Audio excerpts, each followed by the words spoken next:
이박사 부동산 스쿨 구독자 여러분 안녕하십니까? 오늘은 즐거운 성탄절을 맞이했습니다. 오늘은 구독자 여러분들한테 최근 발표한 12월 16일 정부 대책, 부동산 종합 대책에 대해서 제가 간략하게 제 생각을 설명을 드리고 또 우리가 12월 달에 중구 대장급 아파트를 몇 개가 이제 분양을 한다고 말씀드렸는데 그 분양 신청이 아마 몇 개가 완료가 된 걸로 알고 있습니다. 그래서 그 아파트, 대장 아파트에 대한 중간 평가를 제가 한번 간략하게 제 의견을 얘기해 드리겠습니다. 최근 정부는 12월 16일 부동산 대책 발표를 했는데요.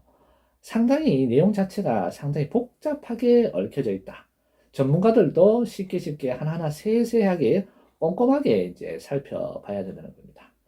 자, 그러면 그 수많은 내용 중에 가장 핵심적인 내용만 대구 지역에 우리 특히 수성구만 해당이 되겠죠. 그 외 지역은 해당이 되지 않습니다. 수도권은 당연히 해당이 되고 그 다음에 대구 지역은 이제 수성구의 고가 아파트가 9억 초과 그리고 10억 초과 되는 아파트가 있기 때문이죠. 문재인 정부는 최근에 집권을 하면서 18번 정도의 대책 발표를 했다고 하더군요. 그 18번 대책 중에 중요한 그런 대책 발표가 몇 개가 있었습니다. 8.2 대책이다. 그 다음에 9.13 대책이다. 그 다음에 12.16 대책이다. 이 세 번의 대책은 가장 큰 발표 중에 이슈가 되는 발표 중에 하나였습니다. 자, 이번 대책 발표 중에 가장 큰 핵심적인 내용은 세금 관련 내용이 상당히 많다는 거죠. 이 세금 관련 내용에 대해서는 정말 꼼꼼하게 보셔야 되고 전문 세무사를 통해서 여러분들 한번 체크를 한번 해보셔야 됩니다.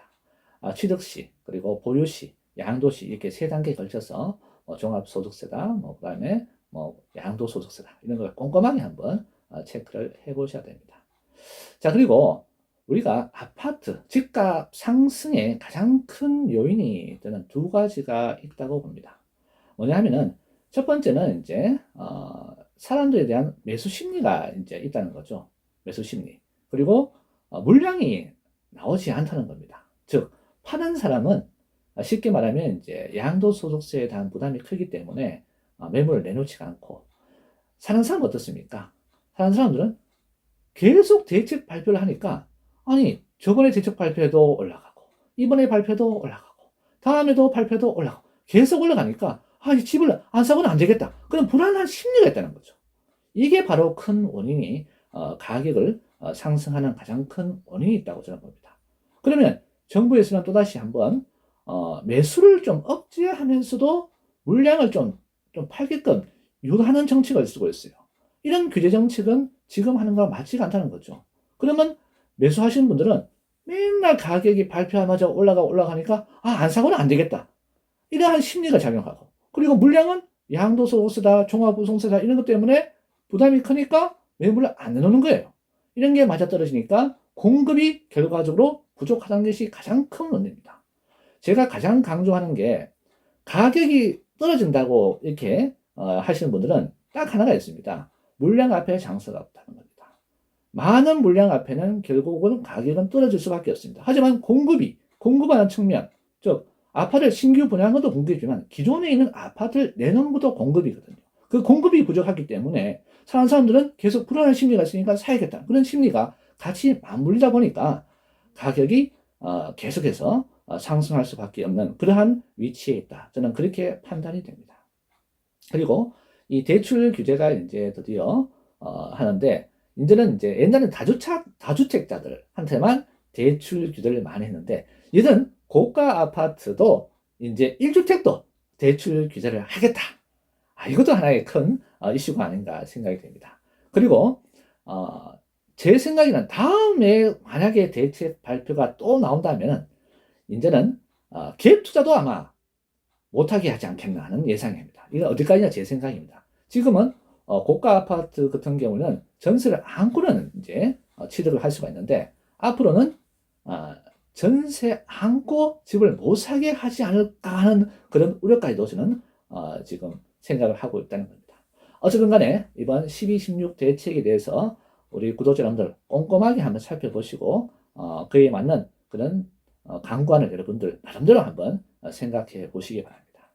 자, 그리고 중구 지역 대장 아파트에 대해서 한번 또 설명을 드리겠습니다. 최근에 중구 아파트가 이제 제일풍경채, 그리고 대구역 힐스테이트, 그리고 서한포레스트가 분양을 했습니다. 예상대로 중구 지역은 고분양가 관리지역에서 분양가를 조금만 올리고, 그 다음에 확장비에서 좀 많이 올리고, 이자 후불제 이렇게 적용해서 대부분 아파트가 비슷하게 가격이 5억 7천에서 5억 8천 정도의 분양가 정도 확장비 포함 다 해서 그렇게 책정이 됐습니다. 만약 여기서 이자 후불제까지 만약에 적용된다 하면은 아파트가 2, 3년 후에 준공된다고 가정했을 경우에 아마 6억 정도의 비용이 아마 들어가지 않겠나 그렇게 예상이 됩니다. 제일풍경채도 이제 경쟁률이 어느 정도 나왔고 대구역 힐스테이트하고 대봉 서한 포레스트는 어마어마한 경쟁률이 나온 걸로 알고 있습니다. 근데 막상 발표를 하고 난 다음에 이제 계약 시점에서 아마 제일풍경채 같은 경우는 제가 저번에도 얘기했지만 1군 브랜드가 아니기 때문에 아마 계약률이 아마 조금 낮게 나오지 않겠나 생각됩니다. 하지만 그 계약 낮은 미계약세들을 저번처럼 풀어준다면 타 지역이라든가 투자들이 또다시 몰려서 또 반판은 아마 그래도 어느 정도 되지 않겠나 그렇게 예상이 되고 대구의 힐스테이트하고 대봉 서한 포레스트는 뭐 발표한 즉시 아마 완판이 되고 단지 이제 부적격자들만 이제 미계약이 나오지 않겠나. 그만큼 제일풍경채보다는 대구의 힐스테이트가 상당한 인기, 그리고 대봉 서한 포레스트가 역시 지하철 2호선을 끼고 있기 때문에 경대병원역과 경광석을 끼고 있기 때문에 아마 무난하게 아마 강세를 치지 않겠나 그렇게 예상이 되고, 그 다음에 내년에 여러분들 4-5지구죠. 청라자이 힐스 아파트가 대전급 아파트가 또 일반 분양이 아마 들어가는 걸로 알고 있습니다. 이 아파트가 역시 상당한 가격과 그리고 많은 사람들이 기다리고 있는 것 같더라고요. 그래서 대구 지역에 충분한 중구 지역에 가장 큰 정점을 찍지 않을까 이렇게 예상이 됩니다. 자, 그러면 이런 아파트들이 2022년, 23년 이렇게 물량이 많이 쏟아지게 되겠습니다. 그러면 아까도 제가 했지만 가격 하락의 가장 큰 원인은 물량 앞에 장사 없다. 공급이 그만큼 많이 됐을 경우에는 가격이 하락할 수밖에 없다고 저는 생각을 합니다만은, 그래도 대구 지역의 신규 아파트 역세권은 어느 정도는 제가 2020, 23년, 24년 이렇게 아마 선방을 할 것 같고, 정말 위치 좋은 곳, 왜? 그 다음에 재건축, 재개발이 된다는 그런 구축 아파트는 모를까? 기존에 있는 구축 아파트는 상당히 아마 그때 되면 좀 고전을 하지 않을까 하는 게 어디까지나 제 생각입니다. 자, 오늘 제가 간략하게 성탄절 맞이해서 여러분들한테 성탄의 기쁨이 있고 그 다음에 이렇게 간략하게 설명드렸는데요. 제 말씀에 역시 공감이 가면 항상 이박사 부동산 스쿨 구독과 좋아요를 항상 눌러주시기 바랍니다. 그러면 2020년 새해에도 여러분들 찾아뵙도록 하겠습니다. 새해 복 많이 받으시기 바랍니다. 감사합니다.